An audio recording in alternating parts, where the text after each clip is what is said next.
Hello, everybody, and welcome to another fun episode of Kaizen Spotlight, where we have these interesting, insightful, exciting conversations. And today is going to be exciting because we have a very interesting personality in Kaizen Spotlight. Brought, hosted people who stand for excellence, who stand for continuous improvement, who believe not in waiting for things to happen, but they want to go and get things, done. Want to make things happen. Today we have Marion Mwangi. Thank you very much, Marion, for joining us and sharing your time. Thank you, Jayanth. Good to see you after many years, and thank you for having me today. Absolute pleasure. And for the benefit of our viewers, let me introduce Marion. And I was just looking at her CV, and it's a very impressive CV, my friends. And it's going to take a lot of time if I have to really give you a rounded view of what she has achieved. For a period of 4 years, she was recognized as the top business person, business leader over 40 for 4 years continuously by the Business Daily in Kenya. And she has been awarded several awards and citations. Right now, she's the managing director of BoC Kenya. You know, BoC is a leading gas and engineering company, which is owned by the Linde Group in Germany. They are also listed in the Nairobi Stock Exchange. She is also a non-executive director of the British American Tobacco, BAT, a director of the Kenya Association of Manufacturers, and she's been involved in a lot of other causes, social causes, especially with the Palm House Foundation, which deals with education for supported more than 900 needy secondary school young kids. She has had a long career with being in executive positions, senior positions with Nestle Foods, Bayer East Africa, and general manager roles at Cadbury Kenya, Kraft Foods, and also Unga Limited, where we had the opportunity to meet her, to interact with her, and she is, as she just told me this afternoon when we connected, she's a turnaround specialist, and she says that I probably need 1,000 odd days to really get a handle, and Kaizen has come very handy in these turnaround opportunities and turnaround stories. So here we have a very interesting personality on, under the spotlight today. And my first question to you, ma'am, is welcome again, is what about Kaizen? I know you have explained how Kaizen has been so important in your strategies for turnaround. When you had your first tryst with Kaizen, what appealed to you about Kaizen? Jayanth, thank you for the introduction, and I really believe that the 1,000-day turnaround is made possible by Kaizen. But because of the impact that Kaizen has on people and business, this has really led my heart close to the tools that Kaizen presents and the requirements that Kaizen have. I don't think there's any other process that I've come across that can give you the possibility of improving your work every day, and Kaizen is also a competitive edge. It's the best kept secret in terms of running a sustainable business and getting employees onto a mission that is so enjoyable, so you can still do your work and still enjoy it. That's why it's very, very close to my heart. Fantastic. So there is, viewers, something very important, a nugget to take away.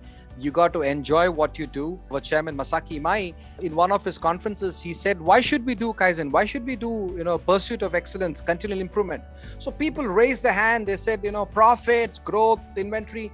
He said, all that is fine. The only reason why should we, do this is so we can go back home on time every day, because you can cut all the crap, you can cut all the surprises, you bring stability, you bring flow into what you do.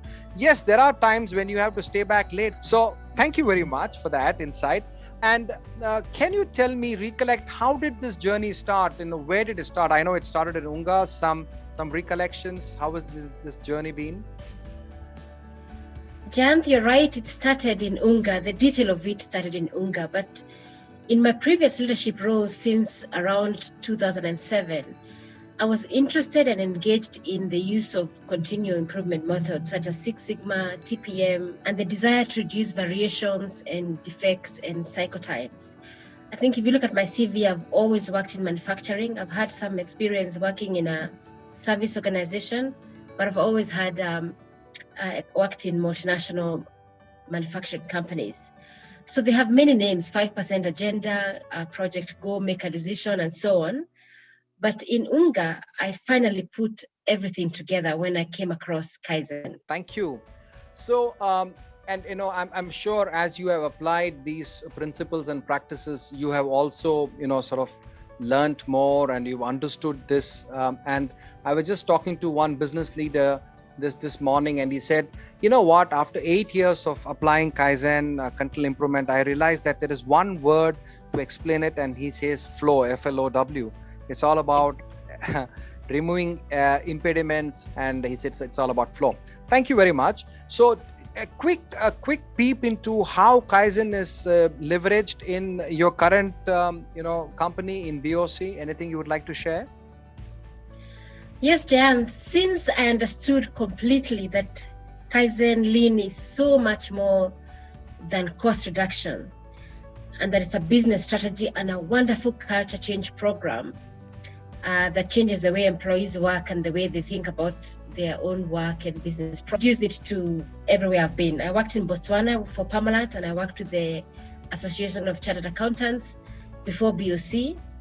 And we had wonderful effects around flow. And I agree completely that if you want to define Kaizen, just say flow. But also the impact on employee engagement, on our safety records. So I introduced it to BoC to bring these things together and to reduce many processes that were in the company for a long time that were not sustaining them. So, and I think because of having that knowledge and that appreciation of Kaizen, then I knew it would bring everything together and reduce the fragmentation of ideas that bring about a flow. Thank you very much. So we are aligned on the flow, and let me keep this flowing. Every such initiative, every such effort, I mean, I don't want our viewers to think that it's a cakewalk. I mean, definitely it's not a cakewalk. So even before we can talk a little bit about what are the business benefits you get, I want you to tell our viewers what are the typical challenges that you have faced, you continue facing when you want to drive this new culture, bring this mindset of continuing. What are the kind of challenges that you face? For example, BoC has been in Kenya for about 80 years. So naturally, many programs have been introduced with a lot of variation as well. And this could be viewed as just another program. So I really came in feeling the need to onboard the program in a way that impacts people quickly, and that they understand it as something that awakens the understanding of value and waste. And that this benefit is going to be both at work and at home. So the challenges really are about getting that understanding with the employees and really putting things together with all the programs they've seen before. And getting there is not easy, one challenge after another. And I wanted to get there with everybody at the same time, but you never really get the organization at the same time, at the same pace. So colleagues look at the before and after, and they really, really enjoyed today. But believe me, in the beginning, in the first 6 months, the first 1 year, you still have to do a lot of socializing of these impactful tools and the concept of value versus waste. And I believe it will take root at BoC and wherever colleagues end up, just like it took root in me when I came across it in Unga. So it's not an easy process to implement, but it's a process that you really must be consistent about. And even if one department is or one sector in your company is not taking it up, so I'm still facing a couple of challenges. There's some systems I'd like to introduce earlier, but I've held them back until I really get the base, and the base is always 5S. The base really going well, then I can introduce other tools that bring results that are visible to employees quickly. Thank you so much. and it's always challenging, and and when, especially when somebody like you, a new CEO comes in, probably people wonder, oh, give her a few months and she will probably forget about it, and it really takes a lot of commitment and perseverance to make sure that people understand that this is really for the benefit of the organization. Thank you very much. So I'm going to turn around to two quick questions, and then we'll start going into winding this conversation. I would love to have long conversations, but people's attention span is very little now. So my next question to you, two parts, is what are some of the typical tangible benefits, business benefits you've seen, and what are some of the intangible benefits that you have typically seen, not only in your current application in this current company, but in the past? And you're right, the benefits are numerous. I've been very encouraged by the small group work that is inherent and the teamwork that you see that happens when you introduce Kaizen. And then the transformation of the working space. Housekeeping is impactful, both on the shop floor and even in people's homes, as they have explained to me.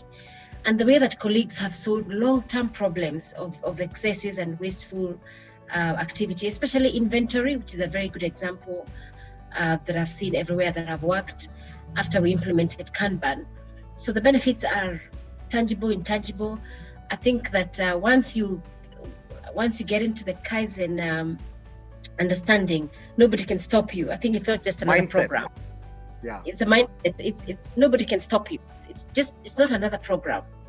It's an impactful transformational program that has been very useful for me as a turnaround CEO, and for me as a person, as a mother, as a leader, everywhere. It goes with you everywhere.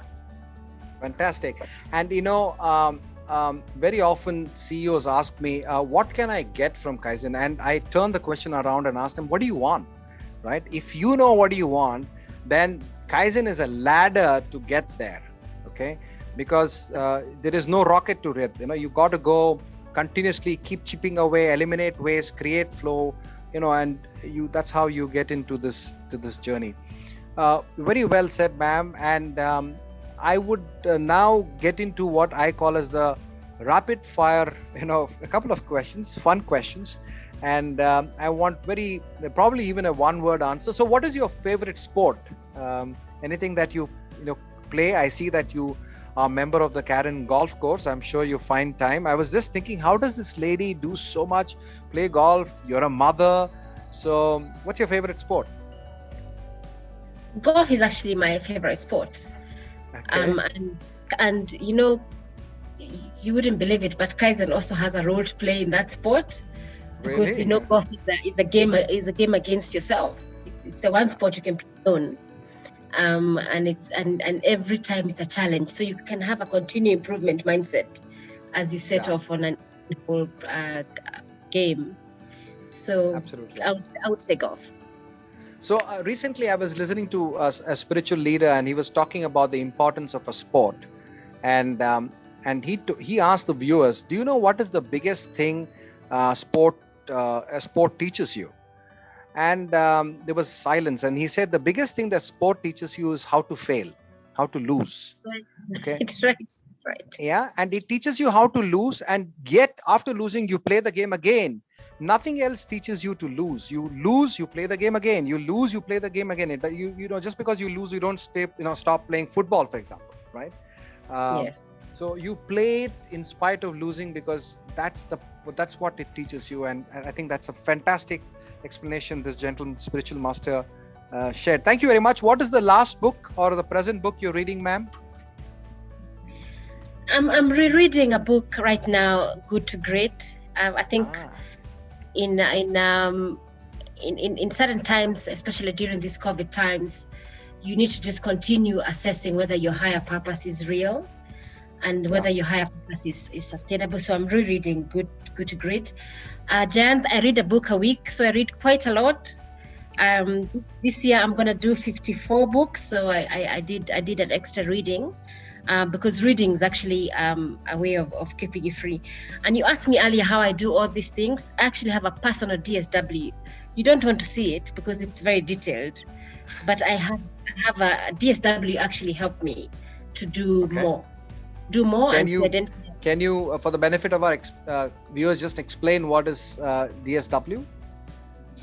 So I do leadership daily standard work. So my day starts at 4:30, and every hour is accounted for, including rest time. And I start with a very highly elevated morning, defining what I would be doing that day and what I would be doing routinely. So if you routine. If there's a word like that, if you create routines around your life, you have to just improve and achieve amazing results. So daily standard work or leader standard work has allowed me the space to do a lot more and to be satisfied across many aspects of my life. Fantastic. I think you just just took away what I always keep saying. We are so aligned on this. I just keep telling that what you do daily is what you get weekly, what you get weekly is what you get quarterly. And, if you don't do certain things daily, it's gone. I mean, there's nothing you can do about it. One personality, dead or alive, who has really inspired you? Maya Angelou, I suppose because of her calm spirit and her wise words. Margaret Thatcher, I suppose because of her personal courage and what she did. Steel. I mean, made steel. I mean, I don't agree with everything, but there are aspects of everybody that are admirable. Mahatma Gandhi as well. I mean, resilience and discipline. So many people. In my reading culture, I read a lot of autobiographies. So I have quite a number of people, and I'm also really admiring these women leaders. Wangari Maathai, who did something very difficult, getting our environment secured in our context. It's always very difficult to pick one person. So you have very strong affinity to daily work management. You have leader standard work. You have very tight schedules to keep. So I'm sure you said you also build in relaxation time, right? So to regain your energy. What do you do to relax apart from golf? Reading relaxes me. I also love spending time with my children, and it's both relaxing and rewarding. And I do different things with the children. So I knit with my daughter. I watch my son playing boxing and chess. So my relaxing time is sometimes just not doing nothing. I'm not comfortable with that, but sometimes I do take a total break. I'll always have a book around me that is relaxing and easy, fun to read. Yes. And one last question before I let you go, ma'am, is what is your favorite travel destination? It would have to be the far east. And it sounds cliche, but because of mind, body, and health wellness, I love Thailand. I love Thailand. So you have some fantastic opportunities to be by the seaside. Also, great massage, therapy, and fantastic, and great food. Not to mention. So especially if you like seafood. So viewers, that is a glimpse that you have of a phenomenal personality, a very powerful lady, a lady with a mission. And what I really like about Marion San is that she says that she is a true believer in the power of Kaizen, continual improvement, and lean. And it's probably her mission to spread this message of continual improvement and leverage these philosophies, proven philosophies, to bring excellence in every sphere, in everything that she touches. Sitting on the board of CAM, we are attempting to drive some continual improvement in the working of Kenya Association of Manufacturers. And I have a partner and I have a colleague now who will drive harder, because people do slip, people want to escape, but we need to make sure that before CAM preaches performance excellence and all kinds of excellence, they should need to practice it before you preach. And they are very keen the CEO of Phyllis San, is very keen to do that. So thank you very much for your time, ma'am. I know you have a busy schedule, and thank you for making this half an hour for us in your schedule. And we look forward to having more conversations with you. And thank you again for your time. Thank you, Jayant. Thank you for your generosity with calm excellence, and your energy is still the same for many years. I think Kaizen does that. Your energy and your excitement is still very high, which is very encouraging as well. Thank you. The energy does, also comes from the graying, Asante sana. Thank you very much, and you stay safe. Thank you.